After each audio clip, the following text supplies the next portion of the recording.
Hi, this is Kevin Berg with Copperhead Ag. It is July 6th and we wanted to talk to you about some of the things we saw during the planting season here this spring. Corn for the most part is just about ready to tassel. Within the next week to 2 weeks we should be full tassel, and so far everything is looking pretty good. We were very dry early on, but we have caught some nice rains here recently and the corn is really coming along.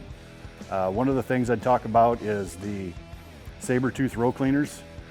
We had a mix of about 50-50 of planting into bean stubble, and then we had about 50% of our acres were corn on corn, and they worked great in all conditions. We did not have any trouble in the corn on corn with root balls plugging or anything like that.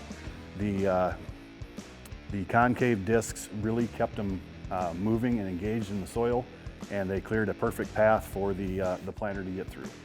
One of the other things we talk about is the Nutrimate. We did have some issues in heavier type soil when we were running the double Nutrimate. The soil would actually bridge between the discs, and it was causing problems getting the planter through and getting consistent seed depth. So what we ended up doing in the heavier soils was taking one side off, and the issues went away. So moving forward, it's our recommendation that if you have heavier soil types, we would only recommend one Nutrimate versus two.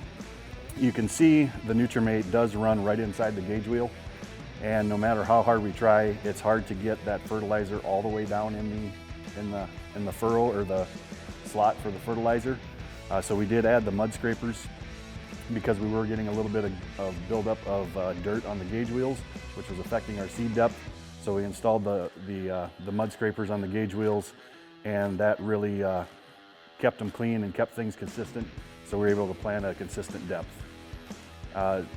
One thing we also noticed during the drier planting conditions, we did have to run quite a bit more downforce to get a nice furrow formed, to get some consistent seed depth, which in little wetter areas of the field, we did see some pretty significant sidewall compaction.